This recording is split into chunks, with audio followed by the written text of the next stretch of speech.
नमस्कार मित्रों। आज हम जिस टॉपिक के बारे में बात करेंगे वो है माइटोकॉन्ड्रिया। तो माइटोकॉन्ड्रिया को हिंदी में शक्ति ग्रह कहते हैं।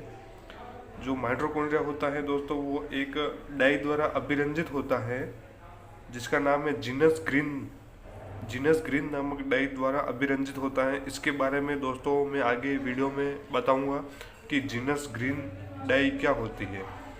ठीक है दोस्तों, इसमें क्रिस्टे पाए जाते हैं जो आंतरिक सरफेस को बढ़ाने का कार्य करते हैं। क्रिस्टे दोस्तों देखो, चित्र में देख सकते हैं, ये जो माइटोकॉन्ड्रिया की आउटर लेयर होती है दोस्तों, आउटर लेयर के अंदर ये इनर लेयर होती है, यानी आंतरिक झिल्ली होती है दोस्तों। आंतरिक झिल्ली के अंदर ये वलन अंगुलीनुमा प्रवर्ध पाए जाते हैं, यानी अंगुलीनुमा प्रवर्ध पाए जाते हैं। ये होते हैं क्रिस्टे। ये क्या करते हैं दोस्तों, आंतरिक सरफेस होती है उसको बढ़ाने का कार्य करते हैं। आगे दोस्तों, माइटोकॉन्ड्रिया अर्ध स्वायत्त कोशिकांग होता है, यानी दोस्तों सेमी ऑटोनोमस ऑर्गन होता है। यह सेमी ऑटोनोमस ऑर्गन किस प्रकार होता है दोस्तों, इसमें खुद के राइबोसोम पाए जाते हैं दोस्तों।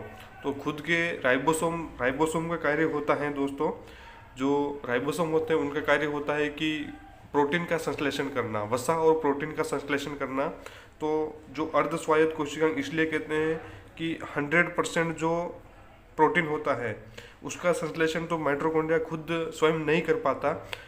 वह 70% तो खुद कर लेता है, लेकिन जो 30% होता है दोस्तों वो कोशिका से ग्रहण करता है। तो इस प्रकार अर्ध स्वायत्त का मतलब होता है कि आधा प्रोटीन तो संश्लेषित कर लेता है और कुछ मात्रा में जो बचा हुआ प्रोटीन है वो कोशिका से लेता है, इसलिए कहते हैं उसको दोस्तों सेमी ऑटोनोमस ऑर्गन। अब देखना दोस्तों आगे, कोशिका के भीतर कोशिकांग यानी सेल विद इन सेल, कोशिका के भीतर कोशिकांग होता है दोस्तों।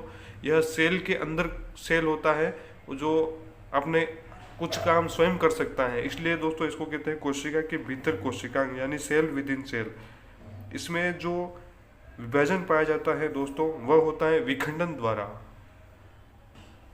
इसमें विखंडन पाया जाता है वो विभाजन द्वारा होता है। जैसे दोस्तों ये कोई सेल है, इस सेल में ये 2 टुकड़ों में बटेगा, ये 1 टुकड़ा, ये 2 टुकड़ा। अब ये दोनों नई सेल बन गई अलग अलग प्रकार की, ये 2 सेल नई 2 सेल बन गई। इस प्रकार ये विखंडन होता है दोस्तों, विभाजन द्वारा होता है। ठीक है दोस्तों, अब देखना दोस्तों ये कुछ हिस्ट्री है माइटोकॉन्ड्रिया की, उसके बारे में देखना दोस्तों। जो सर्वप्रथम कोर्लिकर नामक वैज्ञानिक था, उसने सर्वप्रथम माइटोकॉन्ड्रिया को देखा। किसी कोशिका में माइटोकॉन्ड्रिया को सर्वप्रथम किसने देखा, कोर्लिकर नामक वैज्ञानिक ने। अल्टमान ने सबसे पहले इस माइटोकॉन्ड्रिया को खोजा, सबसे पहले खोज अल्टमान ने की। सर्वप्रथम केवल देखा कोर्लिकर ने, फिर सी बेंडा ने नाम दिया इसको, सी बेंडा ने नाम दिया माइटोकॉन्ड्रिया जो नाम दिया गया वो सी बेंडा के द्वारा दिया गया, 1897 और 98 में दिया गया। ठीक है दोस्तों, जो फ्लेमिंग था उसने इसको सर्वप्रथम फिलिया कहा। माइटोकॉन्ड्रिया बाद में नाम दिया दोस्तों सी बेंडा ने, उससे पहले फ्लेमिंग ने फिलिया कहा। तो फ्लेमिंग फ याद रख सकते हैं दोस्तों और फिलिया याद रख सकते हैं। ठीक है दोस्तों, इस प्रकार सी बेंडा ने नाम दिया माइटोकॉन्ड्रिया और अल्टमान ने खोज की इसकी और कोर्लिकर ने सर्वप्रथम देखा। ये कुछ हिस्ट्री हो गई दोस्तों, कभी कभी कुछ क्वेश्चन में पूछ लेते हैं दोस्तों। तो माइटोकॉन्ड्रिया की कुछ एक बातें पढ़ी दोस्तों, विखंडन विभाजन द्वारा होता है बता दिया दोस्तों। अब बात देखना दोस्तों, जो 55S राइबोसोम होते हैं, 55S राइबोसोम वो केवल और केवल ह्यूमन माइटोकॉन्ड्रिया यानी मानव के माइटोकॉन्ड्रिया में 55S राइबोसोम होते हैं दोस्तों। ठीक है, बाकी सब में 70S राइबोसोम पाए जाते हैं, लेकिन जो मानव माइटोकॉन्ड्रिया होता है उसमें 55S राइबोसोम होते हैं। ठीक है दोस्तों, राइबोसोम के बारे में दोस्तों वीडियो बनाऊंगा मैं, उसमें देख सकते हैं आप। ठीक है, ये इसका कार्य देखेंगे दोस्तों, ATP का उत्पादन करता है दोस्तों। तो पहले मैं आपको इसके लिए आपको चित्र द्वारा समझाता हूँ क्या क्या होता है दोस्तों। सबसे बाहरी जो ये परत दिख रही दोस्तों, मैं पेन से हाईलाइट कर रहा हूँ, ये जो बाहरी परत होती है दोस्तों ये होती है बाह्य झिल्ली, माइटोकॉन्ड्रिया की बाह्य झिल्ली। फिर अंदर जो होती है दोस्तों ये देख सकते हैं आप, ये होती है आंतरिक झिल्ली माइटोकॉन्ड्रिया की। ठीक है, इनर लेयर। ठीक है, ये आउटर लेयर, फिर उसके बाद इनर लेयर, और जो इनर लेयर होती है दोस्तों इसमें ये अंगुलीनुमा प्रवर्ध पाए जाते हैं। ठीक है दोस्तों, ये उभरे हुए होते हैं दोस्तों, ये प्रवर्त पाए जाते हैं, इनको कहते हैं क्रिस्टे दोस्तों। ठीक है, आंतरिक झिल्ली हो गई, बाह्य झिल्ली हो गई। आंतरिक झिल्ली होती है दोस्तों, आंतरिक झिल्ली के अंदर 70S राइबोसोम पाया जाता है। ये दोस्तों डॉट डॉट दिख रहे होंगे आपको, मैंने बना रखे हैं, ये होते हैं 70S राइबोसोम। फिर उसके अंदर दोस्तों ये गोल गोल दिख रहा होगा आपको, ये होता है वृत्ताकार डीएनए। ठीक है दोस्तों, ये वृत्ताकार डीएनए पाया जाता है। अब देखना दोस्तों, आंतरिक झिल्ली जो होती है, ये जो आंतरिक झिल्ली दिख रही है, ये अंदर का जो भी भाग होता है उसको कहते हैं मैट्रिक्स, माइटोकॉन्ड्रिया का मैट्रिक्स कहते हैं।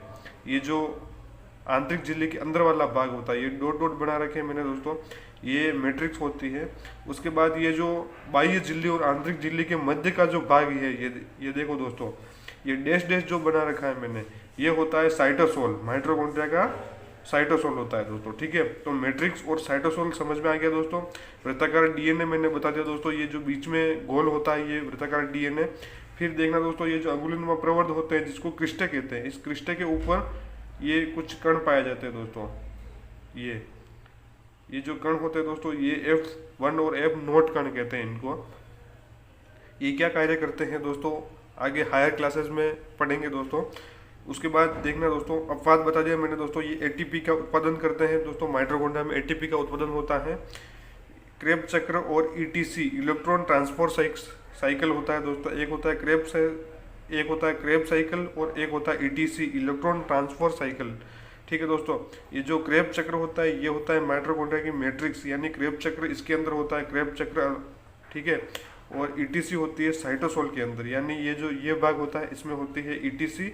और जो आंतरिक भाग होता है, ये बहुत सारा ये दिख रहा है दोस्तों, डॉट डॉट डॉट दिख रहे हैं, राइबोसोम पाया जाता है इसमें। तो इसमें होता है दोस्तों क्रेब चक्र। ठीक है, इस प्रकार माइटोकॉन्ड्रिया का संरचना देख सकते हैं दोस्तों। वीडियो अच्छा लगा हो तो लाइक कीजिए, अपने दोस्तों के साथ शेयर कीजिए और ऐसे वीडियो देखने के लिए हमारे चैनल को सब्सक्राइब कीजिए।